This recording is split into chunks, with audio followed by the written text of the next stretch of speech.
Assalamualaikum warahmatullahi wabarakatuh. Selamat siang semuanya. Pada kesempatan kali ini, kelompok kami akan mempresentasikan mengenai mata kuliah ilmu negara, yang dimana kami akan mempresentasikan hakikat negara. Baik, sebelumnya kami akan memperkenalkan diri dulu. Untuk yang pertama, nama saya Karisma Purnovina dengan NPM 235103. Saya Noviani dengan NPM 235109. Nama saya Octaviana dengan NPM 235186. Nama saya Judika Sundari dengan NPM 235180. Oke, kali ini saya akan menjelaskan tentang pengertian hakikat negara. Hakikat negara adalah penjelasan mengenai negara yang mencakup pengertian, sifat, fungsi, dan unsur-unsur negara. Segala aspek tersebut harus dipahami setiap warga negara. Pengertian hakikat menurut para ahli. Menurut Plato, negara adalah suatu tubuh yang senantiasa maju, berevolusi, dan terdiri dari orang-orang atau individu-individu.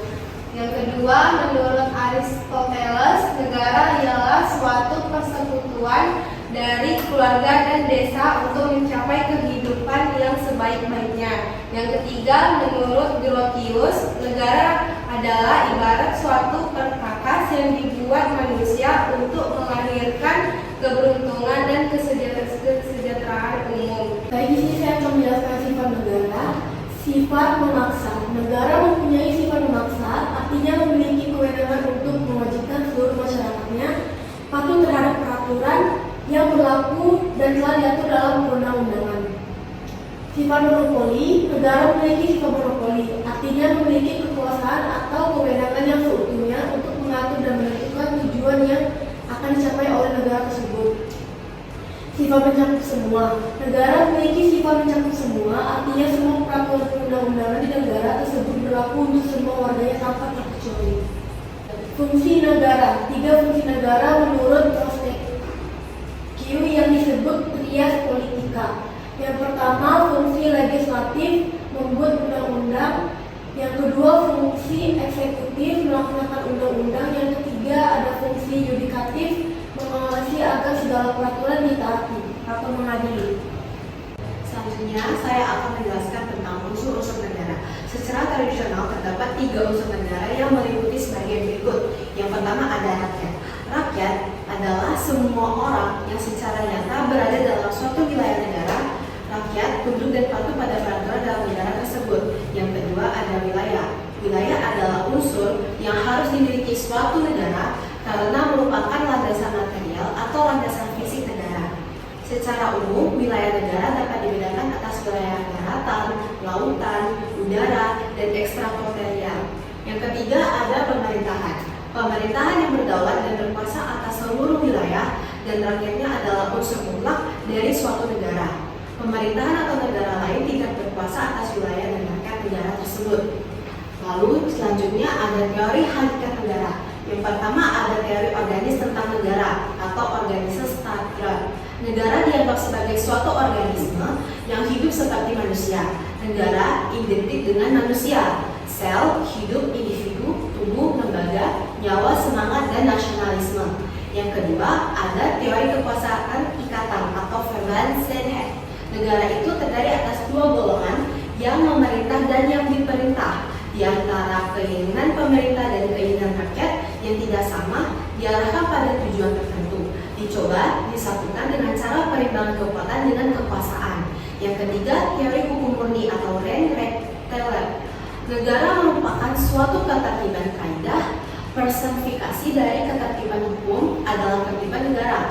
Hukum mempunyai daya ikat atau mengikat masyarakat. Negara punya kekuasaan. Kekuasaan negara terpancar dari hukum. Masyarakat hukum harus tunduk pada hukum. Negara identik dengan hukum. Oke, selanjutnya masih mengenai teori hakikat negara. Yang nomor 4 adalah teori sosiologis, di mana negara sebagai institusi sosial yang tumbuh dalam masyarakat karena diperlukan untuk mengurus, mengatur, dan menyelenggarakan. Tokohnya adalah Rudolf Schneid. Yang nomor 5 adalah teori 2 sisi atau 2 segi. Negara sebagai social factum dan rechtlich institution. Dan nomor 6 adalah teori modern, di mana negara dipandang sebagai organisasi yang diciptakan oleh sekelompok manusia yang disebut bangsa. Nah, baik, selanjutnya di sini teman-teman ada link video, di mana link video ini nanti akan kita putar. Ini mengenai hakikat negara kesatuan Republik Indonesia. Assalamualaikum warahmatullahi wabarakatuh. Selamat pagi anak-anak, bagaimana kabarnya? Mudah-mudahan kita semua ada dalam keadaan sehat walafiat dan ada dalam lindungannya. Pada pembelajaran PPKN sekarang, kita akan membahas tentang hakikat negara kesatuan Republik Indonesia. Oke, yang pertama akan kita bahas yaitu tentang konsep negara kesatuan. Istilah negara kesatuan sudah sangat sering kita dengar karena nama negara kita adalah Negara Kesatuan Republik Indonesia.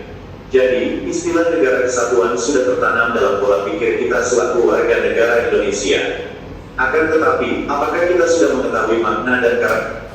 Baik, mungkin segitu saja teman-teman karena kita harus melihat keterbatasan waktu juga. Selanjutnya saya akan membahas mengenai kesimpulan.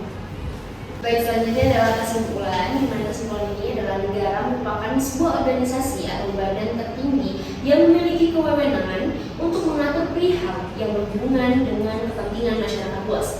Selain itu, untuk memiliki kewajiban mensejahterakan, melindungi, dan mencerdaskan kehidupan bangsa. Baik, mungkin segitu saja pembahasan kita pada siang hari ini. Apabila ada salah kata, kami mohon maaf. Kami tutup dengan beberapa